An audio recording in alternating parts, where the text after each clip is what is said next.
Don't lift heavy. A proper workout is non-stop. Instructions on how to do it right. Allow me to describe to you how to do it right as if we were both at the gym. First, I would ask you to build up your endurance by power walking with dumbbells every day for maybe around 10 weeks or so. And once you shook off all the cobwebs and got into the mood of drinking proper amounts of water and warming up before exercise, I would say all you need is dumbbells. And you must never sit. Just do one standing dumbbell exercise after another, because different dumbbell exercises affect different muscle groups. When you switch, you start exercising a new muscle group while letting the other rest. Very convenient. You always start in the beginning. If 5 pounds is too much, then you can switch to 3, at least to rest your arms a bit. You can totally mix them up at first. The rule to choosing the correct weights is as follows. You start light, but not so light that you can lift more, but not so heavy that you must stop. At first, you will not be able to lift non-stop, but that is only due to low endurance, not dumbbells. This is the same problem that joggers suffer, and you have to solve it the same way. Joggers know that it's not jogging unless it is non-stop. It's a powerful wisdom they have. And they focus on eliminating rest periods first, before they call it jogging. The Couch to 5K training program is an excellent example of how that is done correctly. I would personally describe the whole thing as mathematical. Yeah. In fitness and bodybuilding, it may be more convenient to use a free interval timer app, though I personally used a no-brand, cheap clip-on timer with a vibrate function because I don't like to bring my phone with me. I just use an MP3 player. Someday, I may bring back the cassette tape even. At this point, we would select a starting song to set the tempo to your lifting. Drums or beats of pop songs help you enter a dance trance and help you focus on your exercise better.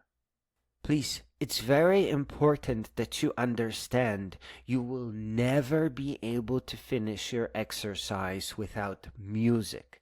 And it has to be fresh music and interesting music. It has to give you a little bit of energy. To get things going, I would recommend an absolute starter song, the prettiest and slowest song I know. Kenji Kawaii's Cinema Symphony for the Ghost in the Shell. Very pretty. And now that we finally have a song and an interval timer, I would help you configure your interval timer correctly. And that is achieved by answering just 2 simple questions. How many seconds can you lift your 5-pound dumbbells for to Kenji Kawaii Ghost in the Shell? And how long do you need to rest to lift for the same duration multiple times? That's all an interval timer is. A countdown timer to how long you should work out for, a countdown timer to how long you can rest, and then a countdown, not a timer, just a countdown to how many repetitions you have left. They're called rounds. If you could lift 5 pounds for 1 minute to slow beats, and then need 2 minutes to rest, I would configure your timer for 10 rounds of that, meaning your workout would last 30 minutes. That is a pretty hefty start. And we are almost done. There is just one more thing to add, because this is an intentionally weak workout for most people. Here, I would ask you to either find a faster song, shorten your rest period, add some light wrist weights, or maybe already extend your workout duration. This would show you how you progress in this type of a system. Those are the things that you commonly adjust.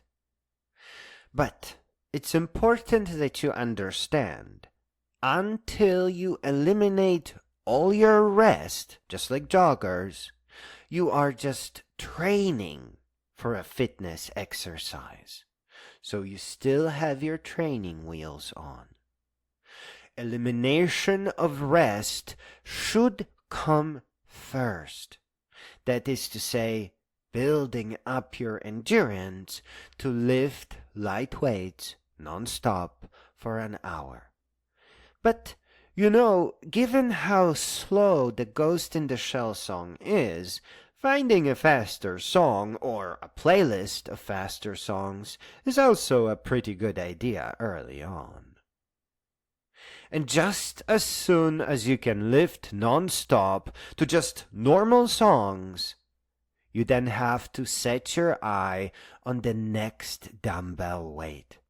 It may take you a while until your body gets used to 5 pounds in a way that allows you to switch to 7.5.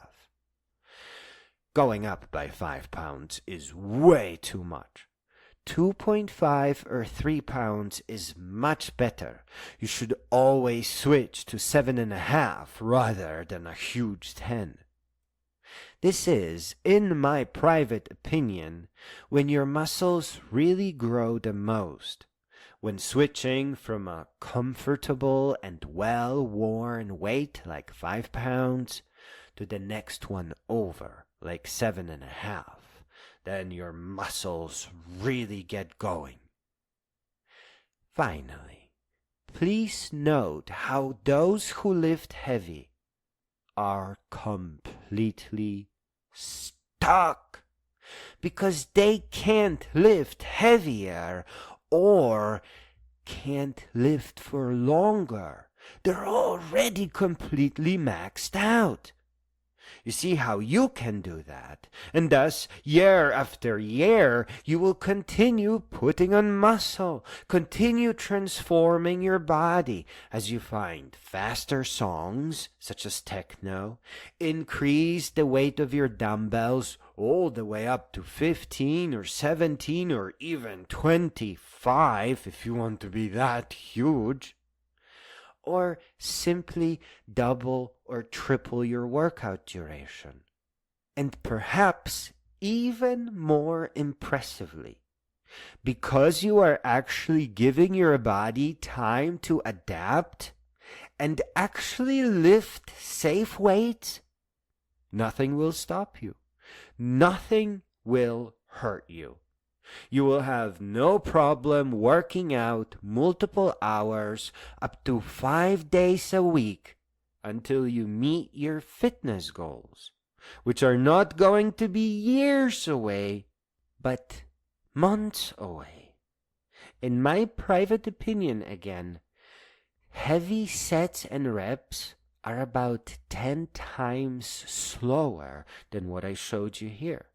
So what others get from lifting for 10 years, you get from lifting for just about 1 year. Oh yes. Please don't dismiss this workout program. Give it a try for just 3 months and then make up your mind.